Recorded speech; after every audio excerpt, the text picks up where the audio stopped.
Hello students. आज के class में मैं आपको कंप्यूटर लैंग्वेज के बारे में बताऊंगी।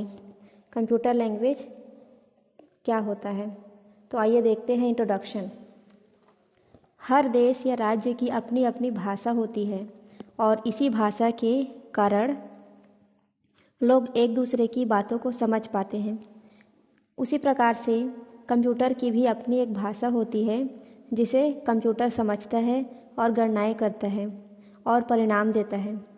प्रोग्रामिंग भाषा कंप्यूटर की भाषा है जिसे कंप्यूटर के विद्वानों ने कंप्यूटर पर एप्लीकेशनों को विकसित करने के लिए डिज़ाइन किया है। पारंपरिक भाषा की तरह ही प्रोग्रामिंग भाषाओं के अपने व्याकरण होते हैं। इसमें भी वर्ण, शब्द, वाक्य इत्यादि होते हैं। मतलब कि कंप्यूटर को समझने के लिए जिस भाषा का प्रयोग किया जाता है उसे ही प्रोग्रामिंग भाषा कहते हैं। प्रोग्रामिंग भाषाओं के जो प्रकार हैं, प्रोग्रामिंग भाषा जो है बहुत सारे प्रकार के होते हैं। कुछ को हम समझते हैं तथा कुछ को केवल कंप्यूटर ही समझता है। जिन भाषाओं को केवल कंप्यूटर समझता है वे आमतौर पर निम्न स्तरीय भाषा मतलब कि लो लेवल लैंग्वेज कहलाती हैं, तथा जिन भाषाओं को हम समझ सकते हैं उन्हें उच्च स्तरीय भाषा मतलब कि हाई लेवल लैंग्वेज कहते हैं। आइए अब हम एक एक भाषा के बारे में डिटेल से जानते हैं। तो यहाँ पे फ्लो चार्ट देख सकते हैं। यहाँ पे एक डायग्राम है प्रोग्रामिंग लैंग्वेज के प्रकार के बारे में। तो प्रोग्रामिंग लैंग्वेज मुख्य रूप से दो प्रकार के होते हैं। पहला है लो लेवल लैंग्वेज जिसको निम्न स्तरीय भाषा बोलते हैं, और दूसरा है हाई लेवल लैंग्वेज मतलब कि उच्च स्तरीय भाषा। लो लेवल लैंग्वेज जो होता है ये दो प्रकार के होते हैं, मशीन लैंग्वेज और असेंबली लैंग्वेज। दूसरा जो है हाई लेवल लैंग्वेज, ये जो है वैसे तो बहुत सारे प्रकार के होते हैं, मतलब कि कई भागों में इसे बांटा भी गया है, पर यहाँ पे हाई लेवल लैंग्वेज जो हैं उनके सिर्फ यहाँ पे नाम दिए गए हैं।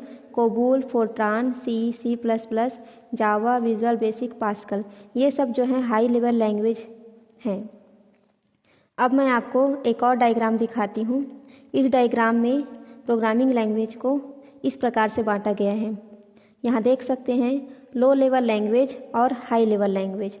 तो लो लेवल लैंग्वेज के अंतर्गत दो ही भाषा हैं, मशीन लैंग्वेज और असेंबली लैंग्वेज।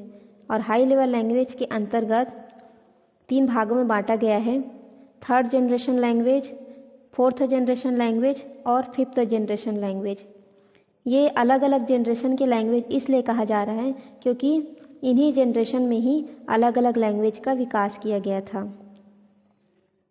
और जो लैंग्वेजेस हैं वो मैं आपको पहले ही बता दी हूँ, C++, जावा, कोबूल, फोर्ट्रान, ये सब लैंग्वेजेस हैं और वो इन्हीं जनरेशन में विकसित किया गया था।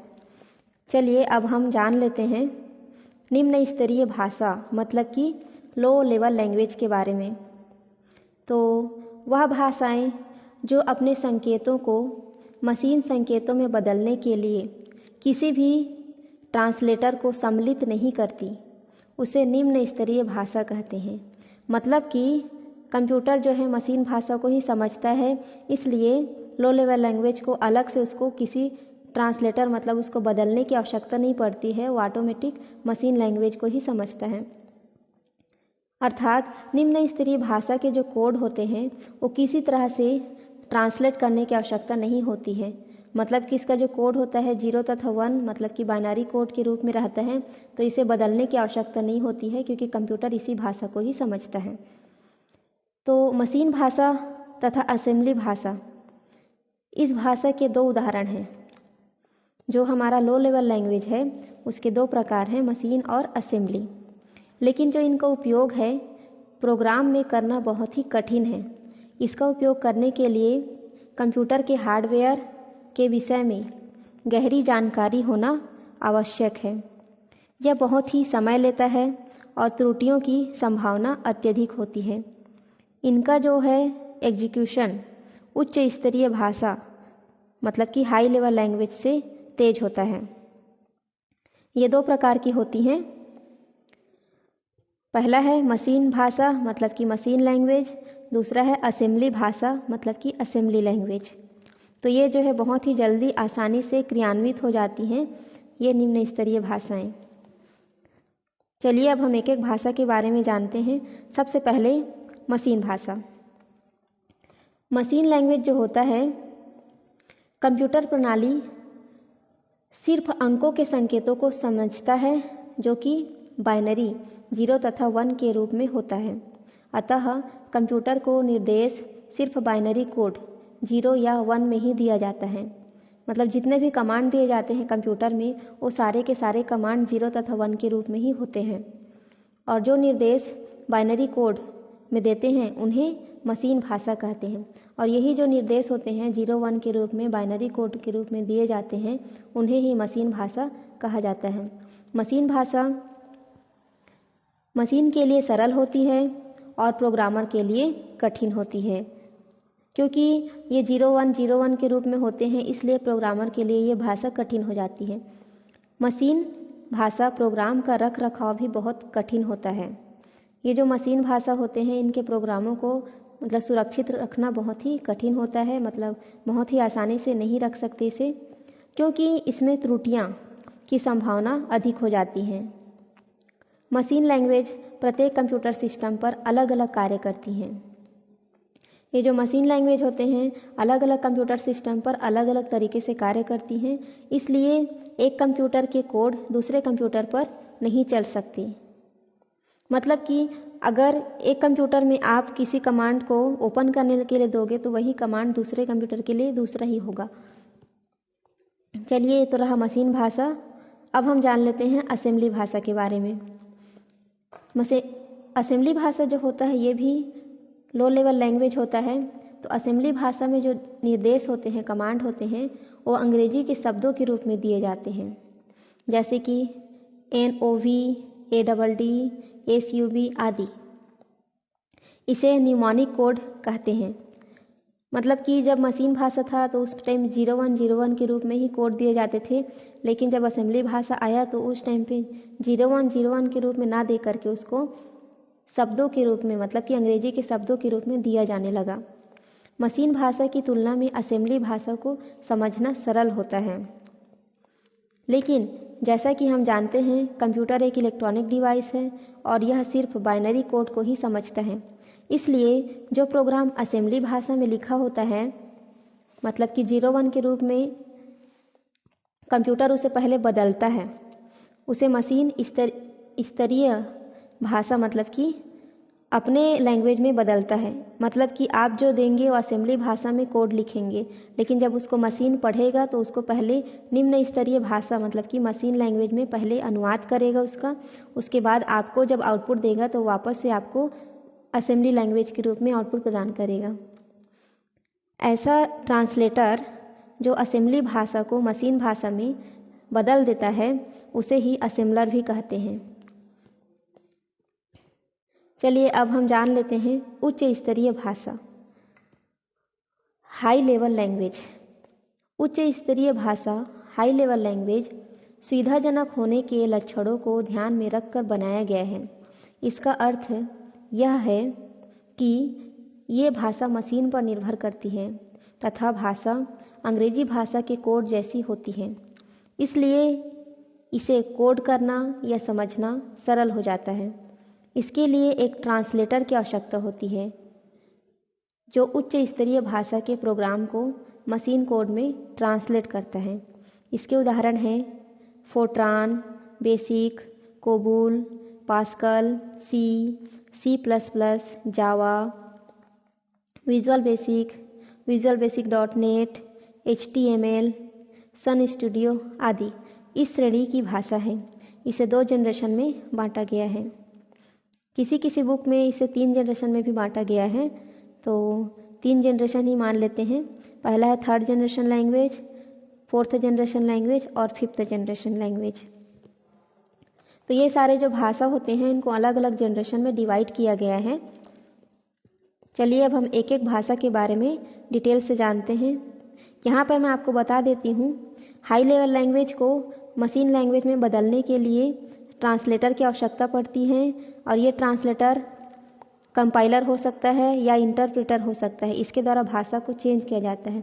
उसी प्रकार से असेंबली भाषा में जो भाषा लिखा जाता है उसे भी असेंबलर जो होता है पहले मशीन भाषा में चेंज करता है, फिर वापस असेंबली में कन्वर्ट करता है।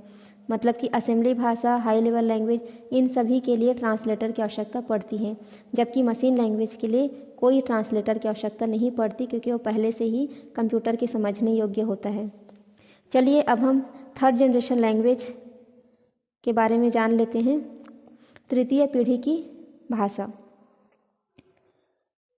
तो जो थर्ड जनरेशन लैंग्वेज है, पहली भाषाएं थी जिन्होंने प्रोग्रामों को मशीन तथा असेंबली भाषाओं में प्रोग्राम लिखने से आज़ाद किया।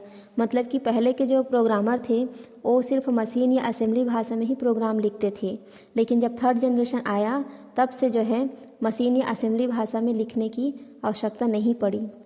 तृतीय पीढ़ी की जो भाषाएं हैं मशीन पर आश्रित नहीं थी, इसलिए प्रोग्राम लिखने के लिए मशीन के आर्किटेक्चर को समझने की ज़रूरत नहीं थी। पहले के जो प्रोग्रामर थे वो मशीन या असेंबली भाषा में लिखते थे तो उनको ये कोड याद भी रखना पड़ता था, और जो उस कंप्यूटर को चलाता था वही उसके कोड को भी याद रख पाता था, और कोई दूसरा यूज़र उस कंप्यूटर के कोड को याद नहीं रख पाने की वजह से चला नहीं पाता था। परंतु थर्ड जनरेशन में ऐसा नहीं हुआ, क्योंकि ऐसे वैसे भाषाओं का विकास हुआ जिसके द्वारा जो है मतलब यूज़र्स को कोई भी प्रोग्राम याद करने की या कोई भी कमांड, कोई भी भाषा याद रखने की आवश्यकता नहीं पड़ी उन्हें।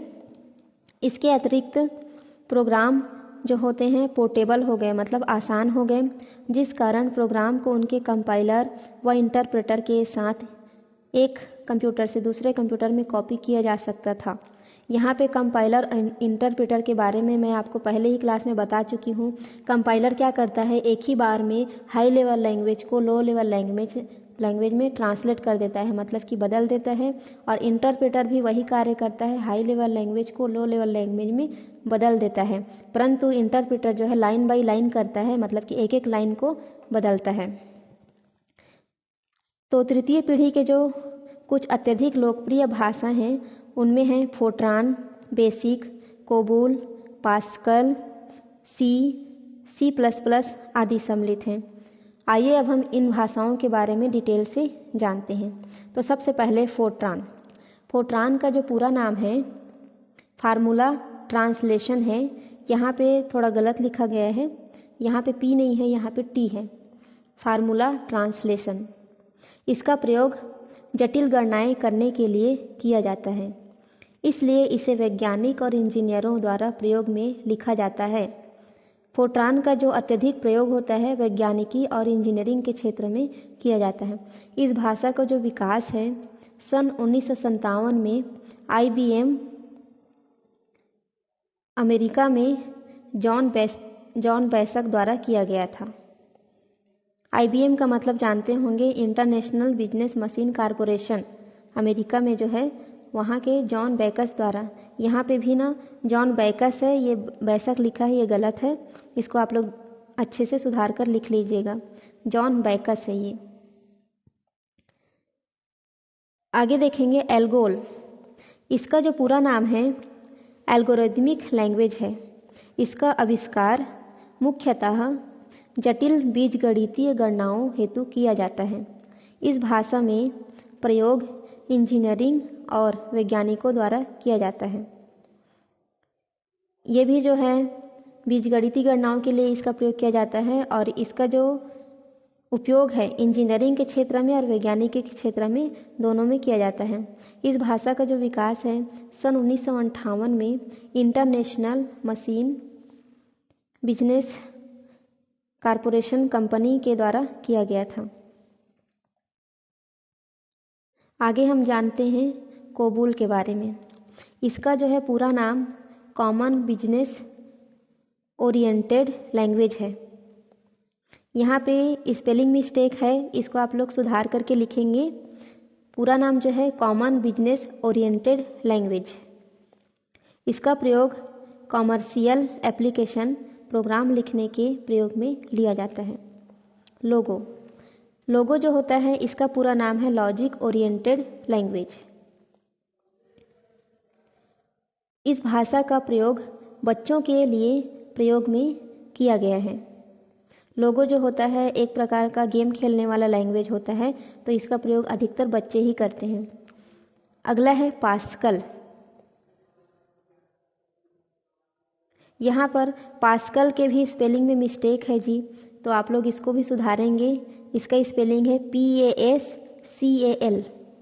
इसका विकास सन 1975 में प्रो निक्लोस विर्क ने किया था। इस प्रोग्रामिंग भाषा का नाम एलेस पास्कल के नाम पर रखा गया है। इसका प्रयोग विभिन्न प्रकार के कार्यों के लिए किया जाता है। अगला है बेसिक। इसका जो पूरा नाम है beginners all purpose symbolic instruction code है। इसका प्रयोग हर प्रकार के कंप्यूटर के लिए होता है। इसका जो विकास है सन 1964 में हार्ड मॉडल कॉलेज अमेरिका के पापस कूटज डॉक्टर जॉन केमेनी ने किया था। अब हम जान लेते हैं अगला लैंग्वेज जो है प्रोलोग। इसका जो पूरा नाम है प्रोग्रामिंग लॉजिक है। इस भाषा का विकास 1973 में फ्रांस में कृत्रिम बुद्धि संबंधित कार्यों के करने के लिए किया गया था। आगे है सी। यह प्रोग्रामिंग की सबसे आधुनिक भाषा है, जिसका विकास ANT लैब में डेनिस रिची ने सन 1972 में किया था। इस भाषा का जो प्रयोग है करके जटिल से जटिल प्रोग्राम का भाषा सरल भाषा में लिखने के लिए किया जाता है। कठिन से कठिन प्रोग्रामिंग भाषा को सरल रूप में लिखने के लिए ही सी भाषा का विकास किया गया था। अगला है C++। इसका विकास 1980 में बार्न्रा स्ट्राय द्वारा अमेरिका की बेल लेबोरेटरी में हुआ था। यह एक ऑब्जेक्ट ओरिएंटेड प्रोग्रामिंग लैंग्वेज है, जिसका प्रयोग यूज़र इंटरफेस पर आधारित प्रोग्राम को लिखने के लिए किया जाता है। ये जो प्रोग्राम होता है यूज़र इंटरफेस पर आधारित है, मतलब कि यूज़र के समझने योग्य कोड है, इसे यूज़र लिख सकता है। आगे है जावा। जावा एक ऑब्जेक्ट ओरिएंटेड प्रोग्रामिंग लैंग्वेज है। आइए जावा के बारे में और जान लेते हैं। जावा एक जनरल पर्पस प्रोग्रामिंग लैंग्वेज है। जनरल पर्पस मतलब सामान्य उद्देशीय लैंग्वेज है। इनको सॉफ्टवेयर और एप्लीकेशन डेवलपमेंट के लिए इस्तेमाल किया जाता है। जावा एक हाई लेवल प्रोग्रामिंग लैंग्वेज है। 1995 में सन माइक्रोसिस्टम ने इसका प्रारंभ किया था। जेम्स गोसलिंग इसके प्रमुख डेवलपर में से एक हैं। यह प्लेटफॉर्म इंडिपेंडेंट लैंग्वेज है। इसमें लिखे गए कोड को आप किसी भी प्लेटफॉर्म या ऑपरेटिंग सिस्टम में रन कर सकते हैं। जावा एक प्रकार का स्क्रिप्टिंग लैंग्वेज है। स्क्रिप्टिंग लैंग्वेज उसको बोलते हैं जो स्क्रिप्ट होता है जिसे यूज़र खुद भी बना सकता है, ऐसा एक लैंग्वेज होता है। तो इसलिए जावा को कोई भी यूज़र बना सकता है और उसे कोई भी प्लेटफॉर्म हो सकता है, चाहे वो मोजिला हो, चाहे गूगल क्रोम हो, इन सब में किसी भी प्लेटफॉर्म पर रन किया जा सकता है। चलिए आगे हम जान लेते हैं पाइथन के बारे में। पाइथन क्या है? पाइथन भी एक प्रकार का object oriented high level programming language है, जिसका इस्तेमाल website building, app development, machine learning, data analysis, web scrapping और नेचुरल लैंग्वेज प्रोसेसिंग जैसे कार्यों में किया जाता है। पाइथन को जनरल पर्पस प्रोग्रामिंग लैंग्वेज भी कहा जाता है। इसकी जो शुरुआत है 1980 के दशक में हुई थी। पाइथन लैंग्वेज की स्पष्ट सिंटैक्स और रिलायबिलिटी के कारण यह आज दुनिया की सबसे पॉपुलर प्रोग्रामिंग लैंग्वेज बन चुकी है। पाइथन डायनामिक टाइपिंग और डायनामिक बाइंडिंग जैसे विकल्पों की सुविधा देता है। इस कारण रैपिड एप्लीकेशन डेवलपमेंट के क्षेत्र में इसका इस्तेमाल बखूबी किया जाता है, मतलब कि बहुत अधिक मात्रा में इसका इस्तेमाल किया जाता है। तो पाइथन भी एक प्रकार का प्रोग्रामिंग लैंग्वेज है। अब हम जान लेते हैं फोर्थ जनरेशन के लैंग्वेज के बारे में। चूँकि हाई लेवल लैंग्वेज विकसित हो चुकी थी, आप देख सकते हैं थर्ड जनरेशन में ही बहुत सारे प्रकार के हाई लेवल लैंग्वेज आ चुके थे, इसलिए ज़रूरत महसूस की गई कि टूल्स का विकास किया जाए ताकि प्रोग्रामर ये बता सके कि क्या करना है, कैसे करना है, ये कंप्यूटर पर छोड़ा जा सके। इसके लिए DBMS एवं RDBMS दो उदाहरण दिए जा सकते हैं। मतलब कि DBMS RDBMS ये फोर्थ जनरेशन में बनाए गए थे। DBMS एक दूसरे पर निर्भर और एक दूसरे से जुड़ा हुआ डाटा समूहों का समूह था, जिसमें इंसर्ट, डिलीट, मॉडिफाई एवं रिट्रीव जैसी कमांड से आप डाटा का निर्धारण कर सकते हैं। DBMS में डाटाबेस और RDBMS में फॉक्सप्रो, ऑरेकल, MS एक्सेस आदि उदाहरण दिए जा सकते हैं। आगे जान लेते हैं फिफ्थ जनरेशन के बारे में। यह दौर ऐसा था कंप्यूटर युग का जिसमें कंप्यूटर एक शक्तिशाली लैंग्वेज के रूप में इस्तेमाल किया जाने लगा। जैसे कंप्यूटर खुद सोचने लग गया, ऐसे समय में रोबोट्स का निर्माण हुआ था जो मुख्यतः सूचनाओं के विश्लेषण का काम करने लगा, जैसे कि मानव करता है, और निर्णय लेने लगा। इसमें प्रयुक्त होने वाली लैंग्वेज को आर्टिफिशियल इंटेलिजेंस कहा गया और इसमें प्रोलॉग का बखूबी इस्तेमाल हुआ।